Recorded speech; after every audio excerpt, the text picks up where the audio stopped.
ಅಖಿಲ ಕರ್ನಾಟಕ ಚರ್ಮಕಾರರ ಮಹಾಸಭಾದಿಂದ ರಾಜ್ಯಾಧ್ಯಕ್ಷರಾದಂಥ ಭೀಮರಾವ್ ಪವಾರ್ ಅವರು ಆಗಮಿಸಿದ್ದಾರೆ. ನಿರಂತರವಾಗಿ ನಮ್ಮ ಸಮಗಾರ, ಮಚ್ಚಿಗೆರ ಮತ್ತು ಡೋರ ಸಮುದಾಯದ ಜನಾಂಗಕ್ಕಾಗಿ ಇಡೀ ತಂಡವೇ ನಿರಂತರವಾಗಿ ಹೋರಾಟ ಮಾಡ್ತಾ ಇದೆ. ಹಾಗಾಗಿ ಇವತ್ತು ಶಿವಮೊಗ್ಗಕ್ಕೆ ಆಗಮಿಸಿದಂತಹ ರಾಜ್ಯಾಧ್ಯಕ್ಷರಿಗೆ ಶಿವಮೊಗ್ಗ ಚರ್ಮಕಾರರ, ಸಮಗಾರ ಮತ್ತು ಮಚ್ಚಿಗೆರ ಸಮುದಾಯದ ಮುಖಂಡರಿಂದ ಅವರಿಗೆ ಗೌರವ ಸಮರ್ಪಣೆ ಸ್ವೀಕರಿಸಿಕೊಳ್ಳಬೇಕು.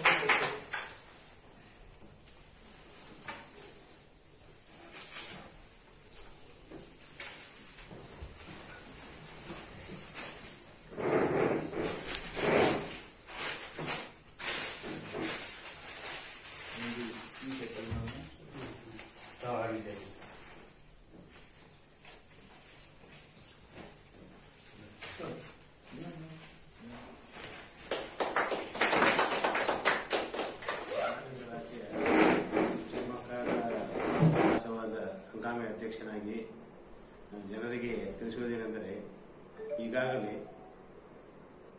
1ನೇ ತಾರೀಕು ಆಗಸ್ಟ್ ಇದೇ ವರ್ಷದ ಆಗಸ್ಟ್ ತಿಂಗಳಲ್ಲಿ ಮಾನ್ಯ ಸರ್ವೋಚ್ಚ ನ್ಯಾಯಾಲಯ ಒಂದು ತೀರ್ಪು ಕೊಟ್ಟಿದೆ.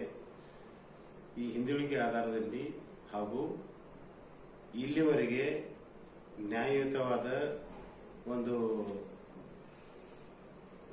ಇದು ಏನಂತಾರೆ ರಿಸರ್ವೇಷನ್ದಲ್ಲಿ ಯಾವುದೇ ಸೌಲಭ್ಯವನ್ನು ಪಡೆಯದಂತ ಅತಿ ಹಿಂದುಳಿದ ಸಮುದಾಯಗಳಿಗೆ ಸಹ ಒಂದು ಮೀಸಲಾತಿಯನ್ನು ಕೊಡಿ ಎಂದು ಸರ್ಕಾರ ನ್ಯಾಯಾಲಯ ತೀರ್ಮಾನ ಕೊಟ್ಟಿದೆ.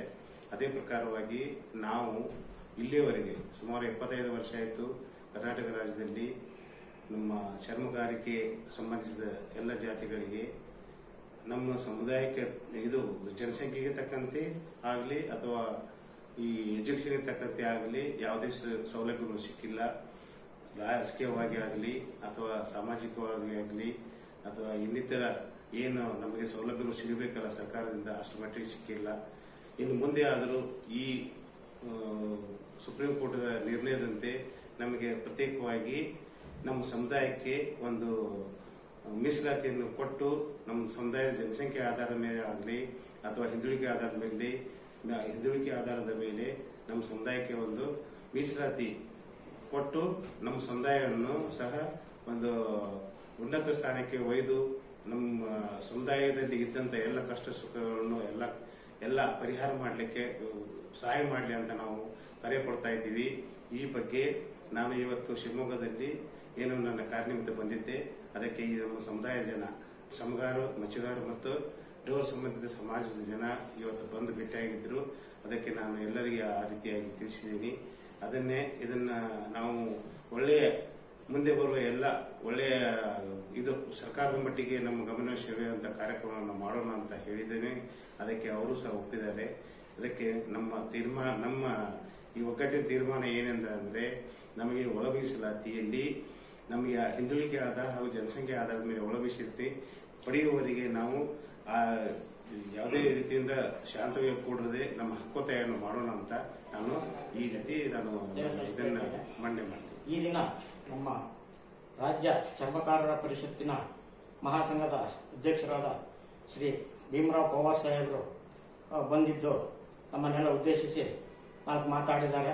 ಹಾಗೂ ಸುಪ್ರೀಂ ಕೋರ್ಟ್ ಮಾನ್ಯ ಘನ ನ್ಯಾಯಾಲಯ 1/8/2024 ಒಂದು ಆದೇಶ ಹೊರಡಿಸಿ ಒಳ ಮೀಸಲಾತಿಯನ್ನು ಸುಮಾರು 15% ಒಳ ಮೀಸಲಾತಿಯನ್ನು ಪರಿಶಿಷ್ಟ ಜಾತಿಯಲ್ಲಿ ಅಸ್ಪೃಶ್ಯತೆಯಿಂದ ಒಳಗೊಂಡಂತಹ ಜಾತಿಗಳಿಗೆ ಅವರ ಆರ್ಥಿಕತೆ ಮತ್ತು ಸಾಮಾಜಿಕ ಶೈಕ್ಷಣಿಕ ಹಿಂದುಳಿದಿರುವಿಕೆಗಳನ್ನೆಲ್ಲ ಗಮನಿಸಿ ಈವರೆಗೂ ಒಳ ಮೀಸಲಾತಿಯಲ್ಲಿ ಸೌಲಭ್ಯವನ್ನೇ ಪಡೆಯದಂತಹ ಜಾತಿಗಳಿಗೆ ಹೆಚ್ಚಿನ ಸೌಲಭ್ಯವನ್ನು ಮಾಡಿಕೊಡ್ಬೇಕು ಅಂತ ಹೇಳಿ, ಹಾಗೂ ಈ ಹಿಂದೆ ಕಾರಣಾಂತರಗಳಿಂದ ಬಹಳಷ್ಟು ತೊಡಕುಗಳಾಗಿದ್ದು ಮಾನ್ಯ ಕರ್ನಾಟಕ ಸರ್ಕಾರವು ಸಹ ಸದಾಶಿವ ಆಯೋಗವನ್ನು ರಚನೆ ಮಾಡಿತ್ತು.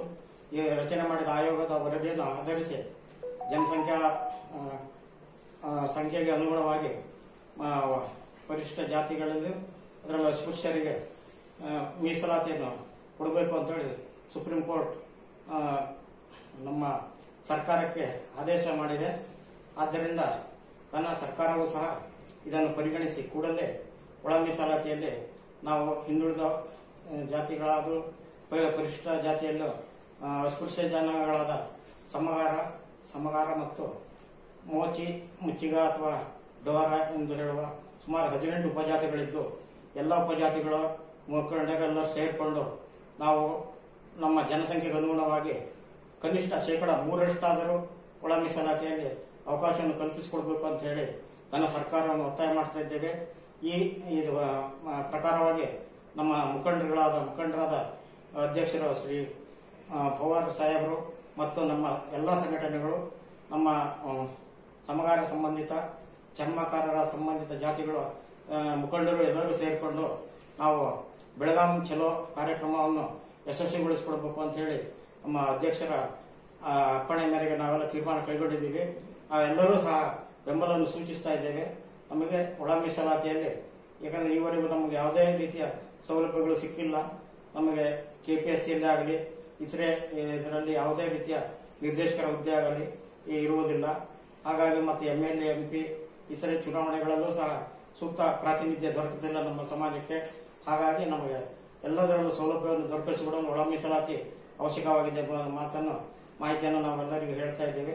ಅದನ್ನು ಎಲ್ಲರೂ ಸಹ ನಮ್ಮ ಸಮಾಜದವರು ಈಗ ಸಹಕಾರ ನೀಡಬೇಕಾಗಿ ನಮ್ಮ ಶಿವಮೊಗ್ಗ ಜಿಲ್ಲೆಯಿಂದ ನಾವು ಸಹಕಾರ ನೀಡುವುದಾಗಿ ಘಂಟಾಘೋಷಣೆ